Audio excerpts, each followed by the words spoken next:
There were lots of things we needed to do to ensure Astrid was ready for her canal adventure. We installed AIS so that we could see any of those tankers coming towards us. We bought lots of jerry cans for water and diesel. And most importantly, we created our mast struts to hold our mast going down the canals. We also anti-fouled the boat, give us an extra knot on the canals. Once all this work was completed, we had a great celebration sail around the south coast.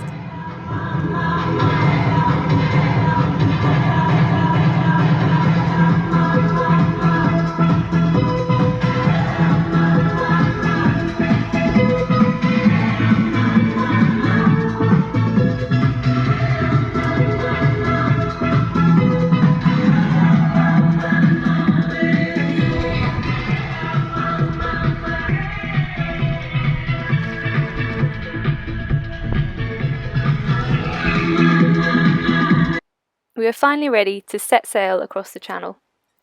Being novice sailors, we took... And we're off! Right, Laura, give us a wave.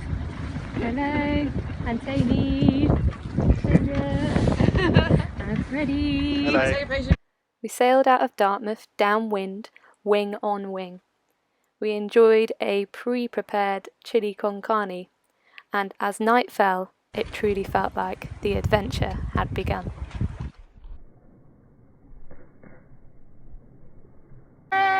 Due to the majority of the crew being pretty seasick, there wasn't much filming going on. After 21 hours at sea, we made it to Cherbourg.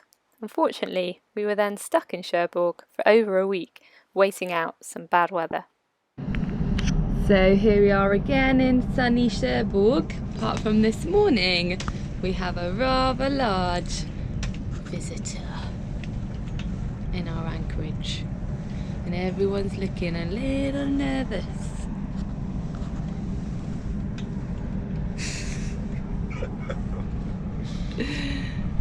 Look to the ceiling.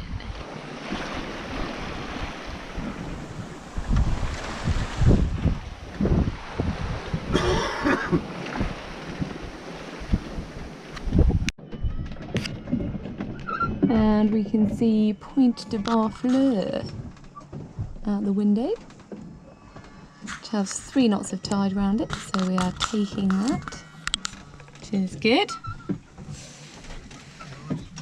Here's Skipper. Hello. And we're listening to some Bruce Springsteen. We're going at 8 knots. And we're going at 8 knots. Around 7.5. Let's take a better view of Pointe de Barfleur. See the obelisk.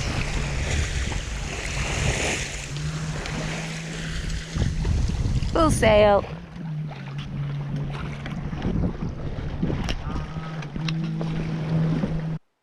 We anchored in Barfleur in a rather rolly anchorage.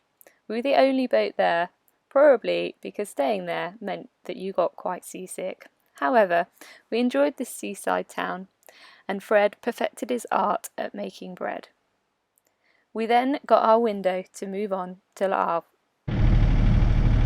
So, what's that in Cannes? Well, we've got some Russians over there.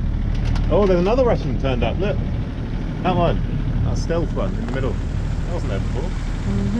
They're fishing. And then we've got a French naval vessel. And we've been doing a lot of dodging of fishing nets. We zoom in on the Navy. And we're on the engine because there's no wind.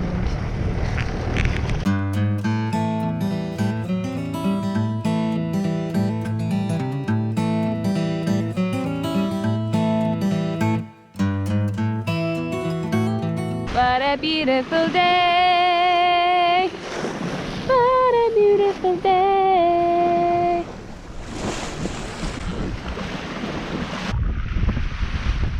We've just spotted dolphins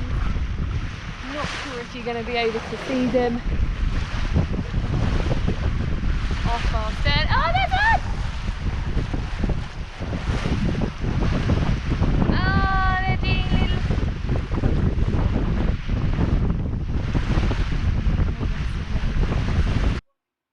After a sunny motor, we made it to Le Havre, where it was time to take down our mast.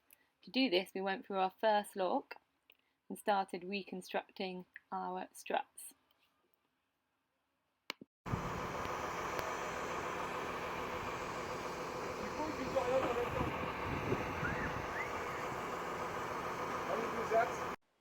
We had only 30 minutes to use the crane, which was a little bit too quick for our liking.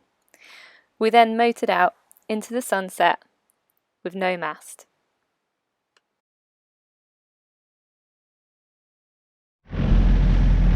Hello. Here we are on the high seas, mastless. Spray over there. There's our mast. There's lovely Le Havre. And here is their tanker. It looks like a toy ship, but it's actually really big. What if we could get some perspective? Now, why did we need to put our mast on the deck? Well, this was the first of many bridges that we were going to go under on our canal adventure.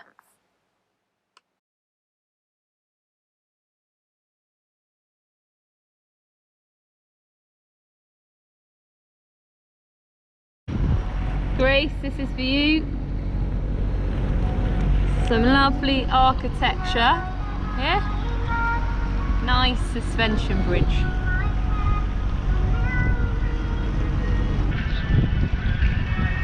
It's quite thin, isn't it?